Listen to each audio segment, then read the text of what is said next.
जय हिंद। आप सभी साथियों का आपके अपने YouTube channel Jha exam page पे स्वागत है। मैं आपके साथ राकेश झा। साथियों, यदि आप पेपर लीक से परेशान हैं या फिर फॉर्म भरते हैं समय से एग्जाम नहीं होता है या फिर आपका इंग्लिश सब्जेक्ट कमज़ोर है जिस कारण आपका सिलेक्शन नहीं होता है, तो साथी IBPS RRB जिसको ग्रामीण बैंक के नाम से भी जानते हैं उसका फॉर्म निकला है मेरे भाई बहन।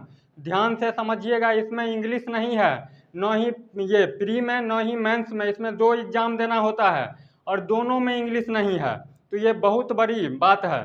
बिना इंग्लिश का इसमें सिलेक्शन होता है। इंग्लिश की जगह आप हिंदी रख सकते हैं। एक एक बात को समझिएगा।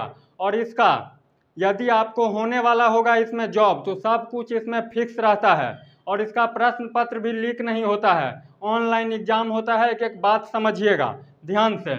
IBPS RRB इसमें क्लर्क और PO दोनों के लिए फॉर्म निकला है।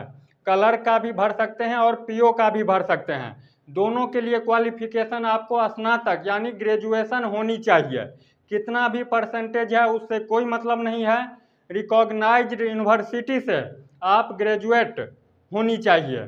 समझ गए बात यहाँ तक? परसेंटेज कुछ भी है उससे नहीं मतलब है, पास होनी चाहिए। या फिर आप बीटेक हैं तब भी भर सकते हैं। समझिए आप, ये ऑनलाइन है। 7 जून से लेकर के 27 जून तक आप इसका फॉर्म भर सकते हैं। अभी इसी महीने जून में ही 7 जून से लेकर के 27 जून के बीच कभी भी आप फॉर्म को भर सकते हैं।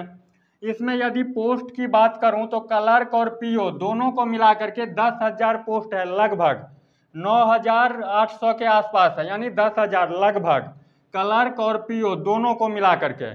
क्लर्क के लिए भी क्वालिफिकेशन ग्रेजुएट चाहिए और PO के लिए भी क्वालिफिकेशन ग्रेजुएट ही, मतलब ग्रेजुएशन होनी चाहिए।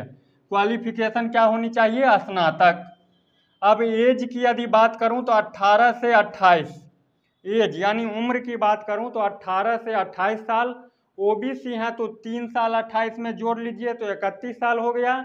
और SC और ST से हैं तो 5 साल जोड़ लीजिए तो 28 5 33 साल हो गया। और जनरल वालों का 28 साल। अब सुनिए, इसमें 2 एग्जाम होता है। एक होता है प्री जिसको बोलते हैं और एक होता है मेंस। प्री में जो आपसे पूछेगा 80 क्वेश्चन मात्र पूछा जाएगा, 40 मैथ का, 40 रीजनिंग का। इंग्लिश इसमें नहीं है, प्री में इंग्लिश और हिंदी नहीं है, सिर्फ मैथ और रीजनिंग पूछा जाएगा। 40 मैथ 40 रीजनिंग। मैथ के 40 क्वेश्चन 2 ही सब्जेक्ट से पूछेगा, मैथ और रीजनिंग से प्री में। मैथ के 40 क्वेश्चन, रीजनिंग के 40 क्वेश्चन, यानी 80 क्वेश्चन 80 नंबर 45 मिनट टाइम मिलेगा। 80 क्वेश्चन प्री में पूछेगा 80 नंबर का और 45 मिनट टाइम देगा। ऑनलाइन पेपर होता है, ऑनलाइन पेपर होगा। लेकिन जैसे मान लीजिए पहले मैथ आया तो मैथ के लिए टाइम फिक्स कर देता है 20 मिनट या 22 मिनट या 25 मिनट जो है।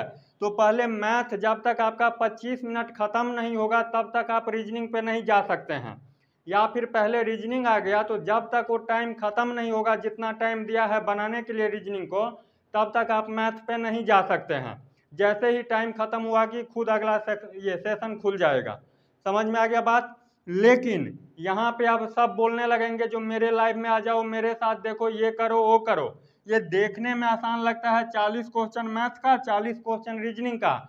लेकिन बैंक का जब रीजनिंग बनाइएगा तब पता चल जाएगा, SSC से कहीं ज़्यादा लेवल का रीजनिंग पूछा जाता है बैंक में। आसान रीजनिंग नहीं होता है, इसमें पजल सब देता है। PO का रीजनिंग देखिएगा ना तो दिमाग चकरा जाएगा। एक एक पेज का पजल रहता है, उसको आपको सॉल्व करना है। क्लर्क का लेवल थोड़ा कम रहता है, लेकिन PO का जब आप रीजनिंग बनाइएगा या फिर मैथ में DI बनाइएगा दिमाग चकरा जाएगा। लेकिन एक ही है, करत करत अभ्यास के जरमत होत सुजान, रसरी आवत जात पे सिल पर परत निशान। सिर्फ अभ्यास और स्पीड के साथ अभ्यास। ऐसे भी बच्चे मिलते हैं जो 80 में से क्या करते हैं, 70 क्वेश्चन सही करते हैं, 75 75 सही करके आते हैं। तो टैलेंट की कमी नहीं है, लेकिन दूसरे से अपने को कंपेयर नहीं करना है। और करना क्या है, तो मेहनत करना है, किसी के बातों में नहीं आना है, प्रैक्टिस करना है। ये नहीं जो लाइव देखो लाइव जुड़ो 3 महीने में कोर्स कंप्लीट हो जाएगा। सरकारी नौकरी का कोर्स कभी भी कंप्लीट नहीं होता है, इस बात को समझिएगा। जिस दिन आपका सिलेक्शन हो गया समझ जाइएगा मेरा कोर्स कंप्लीट हो गया, और जिस दिन नहीं सिलेक्शन होगा समझिएगा मेरा कोर्स कंप्लीट नहीं था, जिस कारण मेरा सिलेक्शन नहीं हुआ। अब सुनिए, प्री एग्ज़ाम जो आपका होगा उसका डेट है 3 अगस्त, 4 अगस्त और 10 अगस्त। ये 3 दिन नहीं होगा, इस तीनों दिन में से किसी एक ही दिन होगा। ये 2024 में ही होगा। 27 जून तक आप फॉर्म भर सकते हैं और अगस्त में आपका एग्ज़ाम हो जाएगा प्री का। समझ गए बात? 3 अगस्त, 4 अगस्त या 10 अगस्त, इस तीनों डेट में से किसी एक दिन आपका एग्ज़ाम हो जाएगा। ये 2024 में ही, ठीक है, 2024 8वें महीने 15 अगस्त से पहले, 15 अगस्त से पहले हो जाएगा।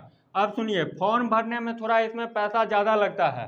जनरल कैटेगरी और ओबीसी से हैं तो 850 रुपया, और साइबर कैफ़े वाले जो भैया लेंगे वो अपना अलग से लेंगे, तो मिला करके 1000 रुपया।